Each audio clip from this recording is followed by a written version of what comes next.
যুবকরা চিন্তা করে, হুজুর একটু বয়স হয়ে গেল, এই বয়সে আরো তো অনেক বছর কেটে যাবে, এখনো বৃদ্ধ হতে অনেক বয়স, মরবো তো অনেক পরে। ও যুবক ভাই, গ্যারান্টি দিয়ে যাও তুমি ফজরের পরে হাঁটতে পারবে, এই গ্যারান্টি দিয়ে যাও। কি বলে আছে? যুবক ভাইরা তোমাদের কথা বলি, কোন যুবক যদি আল্লাহকে সিজদা দেয়, বৃদ্ধ আল্লাহকে একই পাশে বসে সিজদা দেয়, কিন্তু বৃদ্ধর ইবাদতের থেকে 40 গুণ বেশি সওয়াব যুবক পেয়ে যায়। সুবহানাল্লাহ।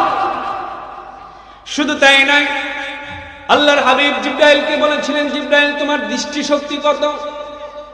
জিবরাইল আলাইহিস সালাম নবীকে বলেছিলেন, ওগো হাবিব, আল্লাহ তাআলা আসমান থেকে জমিনে যত ফোঁটা বৃষ্টি বর্ষণ করে, প্রতিটি ফোঁটা আমি গুনতে পারি যে কত ফোঁটা জমিনে বৃষ্টি পড়ল।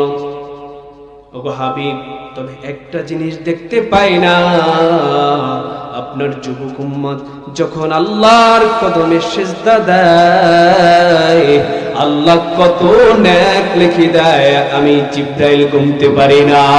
জোরে বলুন সুবহানাল্লাহ। এ ভাই যুবক, তোমার সিজদা আল্লাহর দরবারে দামি। যুবক যখন সিজদা দেয়, শয়তান বেজার হয়ে যায়। আল্লাহ শয়তানকে বলে, কি খবর, বেজার হয়ে গেল কেন? আমার বৃদ্ধ পাশে সিজদা দিল, তখন তুমি তো বেজার হলে না, এই যুবকটা সিজদা দিল, তুমি বেজার হয়ে গেলে কেন? বলতেছে, আল্লাহ ওই বৃদ্ধরে দিয়ে আমার কোনো অপকর্ম করার সুযোগ আমি পাই না, কিন্তু এই যুবকটাকে যদি আমি একটু সাইজ করতে পারতাম, তাহলে তোমার সিজদা থেকে ভোলায় দিতে পারতাম, ঠিক না?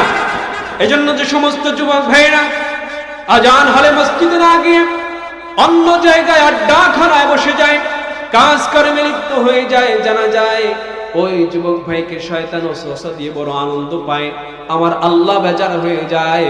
আর ওই যুবক যখন আজান দিলে মসজিদে যায়, আমার আল্লাহ খুশি হয়ে যায়, আর শয়তান বেজার হয়ে যায়।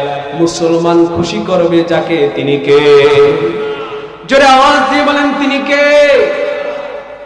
ভাইরা আমার, 1 নম্বর পয়েন্ট পেলাম, জান্নাতে রাসূলের সাথে থাকবে যারা, যারা দুনিয়ার বুকে অধিক পরিমাণে আল্লাহকে সিজদা দিবে তারা।